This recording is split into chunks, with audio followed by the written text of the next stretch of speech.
Bienvenidos al canal Automentes. Saludos. En esta ocasión, este video tratará sobre el tema de variadores de velocidad. Estaremos hablando sobre estos dispositivos que son bastante utilizados en el ámbito industrial. Ahora no hay una máquina que no lleve por lo menos un variador de velocidad para controlar lo que es un motor de inducción. Estos dispositivos son bastante utilizados hoy en día. Estaremos viendo entonces lo que es el tema asociado a la selección de un variador de velocidad. Es bastante importante seleccionar correctamente un variador de velocidad para una determinada aplicación. No todos los variadores nos van a funcionar adecuadamente para una aplicación, ya que cada aplicación tiene sus características. Sabemos que tenemos, por ejemplo, aplicaciones de par constante, aplicaciones de par variable, que son aplicaciones que tienen características diferentes, ya que en unas pues lo que es la corriente de arranque es mayor, en otras el torque varía con la velocidad. Estaremos viendo estos factores, ¿verdad?, que nos van a afectar al momento de seleccionar un variador. Por ejemplo, la temperatura, la altitud, todos esos factores nos vienen a afectar cuando seleccionamos un variador y podemos echar a perder un trabajo, ¿verdad? También la inversión podemos echar a perder debido a una mala selección de un equipo de estos, ya que son equipos bastante caros. Necesitamos seleccionarlo correctamente. Y, por ejemplo, en una empresa siempre se busca que el ahorro, ¿verdad?, y también que sea funcional. Entonces, seleccionar adecuadamente este equipo es sumamente importante. Por eso estaremos viendo cuáles son esos factores que nos van a afectar, cuáles son los parámetros que nos pueden afectar, cosas que debemos tomar en cuenta al momento de que vamos a instalar un equipo de estos. Entonces, veremos también cuáles son los beneficios de usar un equipo de estos. Entre ellos tenemos ahorro energético, mejora de procesos, protección a los motores, ¿verdad? Entonces también veremos algunos tipos de aplicaciones, entre los más comunes, por ejemplo, bombas, ventiladores, compresores. Pasaremos a una diapositiva para analizar más detalladamente todo esto que les he mencionado.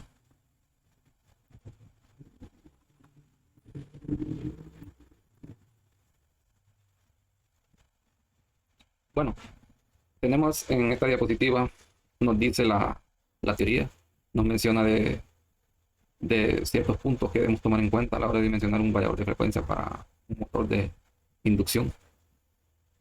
Entre los principales tenemos, por ejemplo, la placa de características del motor. Aquí veremos y tomaremos en cuenta la corriente nominal. Ojo, aquí un variador de velocidad tenemos que tener claro que siempre lo vamos a dimensionar por corriente y no por potencia. La potencia solo nos va a servir de referencia, ¿cierto? Entonces, siempre lo vamos a dimensionar por corriente. ¿Y esto por qué? Esto porque recordemos que el variador de velocidad es un dispositivo de electrónica de potencia. Por lo tanto, sus dispositivos, los semiconductores, están limitados en corriente. ¿Cierto? Sí. Entonces, también veremos lo que es la tensión de alimentación requerida. Esto lo vamos a ver en la placa de lo que es el motor. ¿Qué características tiene mi motor para yo poder elegir el variador adecuado? ¿Qué potencia, qué corriente y qué voltaje, qué tensión de alimentación se va a requerir? Recordemos que generalmente los variadores no pueden suministrar al motor un nivel de tensión superior a la entrada. Un variador siempre va a entregar en su salida el voltaje que recibe desde el suministro eléctrico, desde la red de alimentación. Ya que un variador lo que hace es, en su salida, nos entrega una onda senoidal cuadrática o una relación de voltaje y frecuencia. Pero sigue siendo el mismo voltaje de entrada. Lo que sucede es que en la entrada tenemos una onda senoidal pura. Ya el variador nos hace el trabajo de establecer esa relación de voltaje y frecuencia para poder modular el ancho de pulso y poder darnos la posibilidad de regular la frecuencia, consigo mismo regular el voltaje y por lo tanto regular la velocidad del motor. Sabemos que un motor, la velocidad depende de qué? La velocidad del motor está dada por 120 por la frecuencia entre el número de polos. Entonces, si nosotros regulamos la frecuencia y el voltaje, regulamos la velocidad, ajustamos la velocidad. También podemos ajustar la velocidad ajustando el número de polos, pero el número de polos es una característica de diseño, ¿verdad? Que nos entrega ya el fabricante, ¿cierto? Entonces, es más fácil ajustar lo que es la frecuencia. Bien, estamos claros con esto. Siempre hay que verificar la frecuencia base del motor. Por lo general, tenemos entendido que son de 50 a 60 Hz. Otro de los puntos bastante importantes que tomaremos en cuenta será el tipo de aplicación. En particular, hay que estudiar el tipo de arranque y la sobrecarga correspondiente. Bien, el tipo de arranque determina la corriente que deberá suministrar el variador a nuestro motor de inducción. Por ejemplo, tenemos un arranque directo sin variador de velocidad. El motor arranca a tensión plena. Entonces, la corriente de arranque va a ser de 6 a 8 veces la corriente nominal. Entonces tendremos picos bastante altos. Es por eso que necesitamos un variador de velocidad o un arrancador suave en el caso de que la aplicación no requiera variar la velocidad. Entonces, para evitar sobrecarga, podemos utilizar solamente un arrancador suave.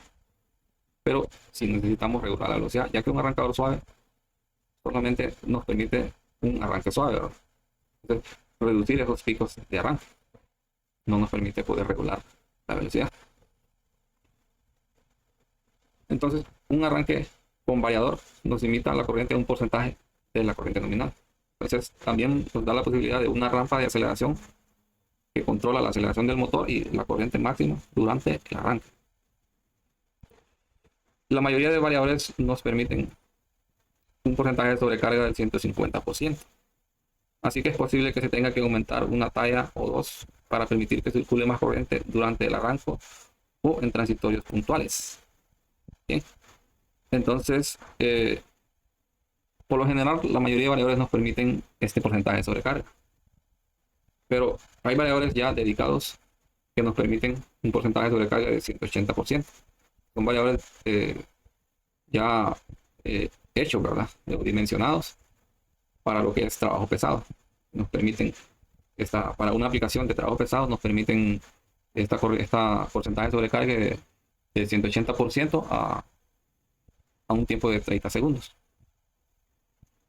Entonces, cuando tenemos una aplicación de picos de carga o carga pesada, entonces debemos elegir un variador de mayor corriente nominal que la del motor y ajustar la rampa de aceleración. Entonces, cuando tengamos cargas ligeras, como por ejemplo ventiladores, bombas, basta con la corriente nominal del motor. Pero cuando tengamos ya cargas pesadas, por ejemplo, grúas, extrusoras, cintas con productos, debemos sumar por lo menos un 10 a 30% extra de la corriente nominal del motor para dimensionar el variador. Pero esto también debemos tomar otros aspectos en cuenta, por ejemplo, la temperatura, la altitud, que lo veremos más adelante. Ya si se requiere par constante desde 0 a frecuencias bajas, ya estamos hablando de 0 a 5 Hz, entonces ya ocupamos otro tipo de control, que se llama control vectorial a lazo cerrado con un encoder. Esto lo que hace es imitar el funcionamiento de un motor de corriente directa. Entonces, ¿cómo funciona este tipo de arranque? Bien, el variador recibe los datos de la posición angular del eje del motor y los datos de velocidad. Con estos datos, el variador matemáticamente puede ajustar dos parámetros. Estos parámetros son la corriente de magnetización y la corriente de arranque, corriente de par. Entonces, el variador, cuando el motor está a bajas velocidades, le proporciona la cantidad de corriente de magnetización adecuada y la corriente de par. Entonces, ¿de qué depende el par de un motor? El par es un producto vectorial. Entonces, va a depender de la corriente de magnetización y la corriente de par. Bien, creo que quedamos claro ahí. Entonces, un ejemplo de este tipo de control de lazo cerrado con encoder. Bien, les menciono que un tipo de control relación voltaje-frecuencia, que es otro tipo de control, a bajas velocidades no nos puede proporcionar un par. Y el par se reduce. Entonces, siempre que necesitemos un par a bajas velocidades, se va a utilizar un tipo de control a lazo cerrado. Entonces, para que nos quede claro, cuando hablamos de par de cero, nos referimos a aplicaciones donde el motor debe generar torque incluso a velocidades muy bajas o a veces prácticamente que estén detenidas. Entonces, un variador con un tipo de control voltaje-frecuencia no puede mantener el par a bajas revoluciones, porque la tensión cae proporcionalmente con la frecuencia. Entonces, debido a esto, el motor pierde torque. Ahí entra el control vectorial o lazo cerrado con encoder. Entonces, algunos ejemplos que podemos mencionar pueden ser elevadores o ascensores. Estos tipos de aplicaciones necesitan un arranque suave desde cero y mantener el control preciso de velocidad y par para no, por ejemplo, sacudirse o hacer movimiento brusco. Esto al inicio o al fin del recorrido. Entonces se usa un arranque con control vectorial, el lazo cerrado, con encoder. Otro ejemplo puede ser grúas, por ejemplo, ¿verdad? Con cargas de trabajo pesado que deben moverse lentamente sin perder torque. Los arranques y paradas deben ser precisos, ¿verdad? Con control de torque constante.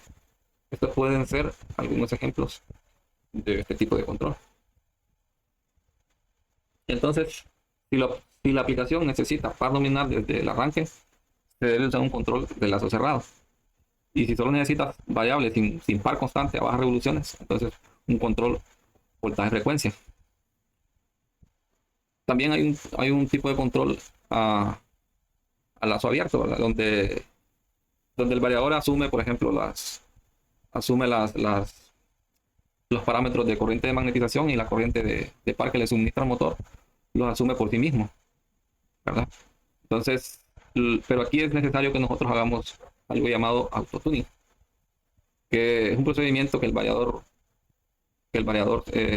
hace, ¿verdad? Le proporciona una, una, una corriente a lo que es al motor, un test que se hace, una prueba.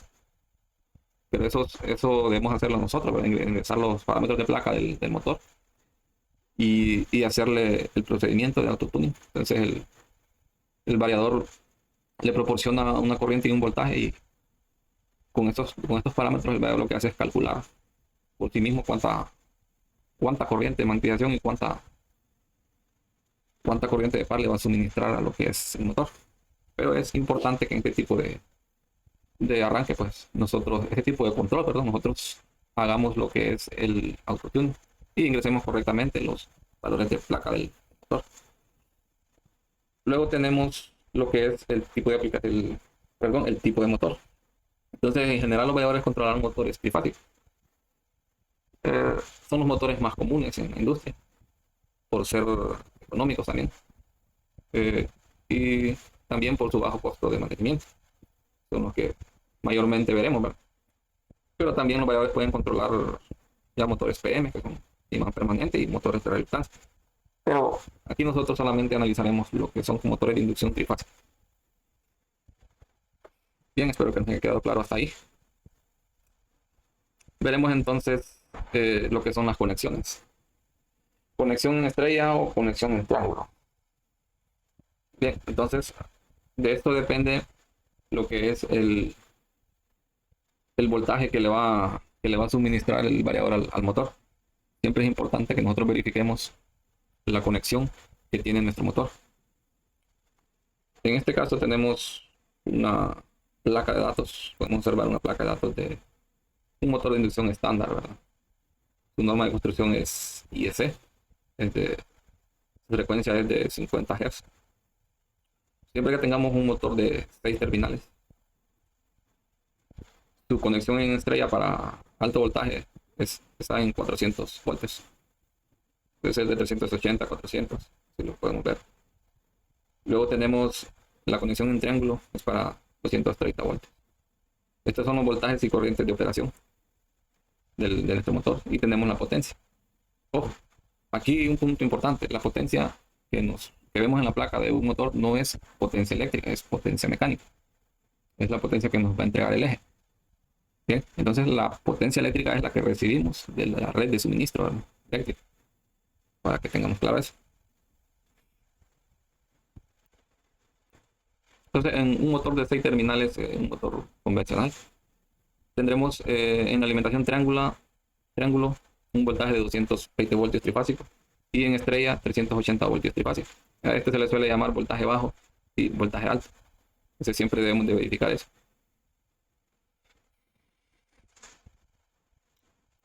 Más adelante vamos a hacer un ejercicio en el caso que no tengamos estos datos de placa del motor.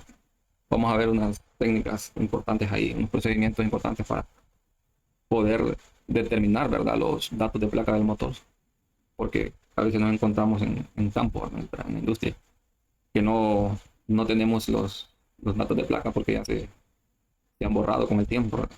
Esos son equipos que ya tienen bastante tiempo de uso, entonces no se logra visualizar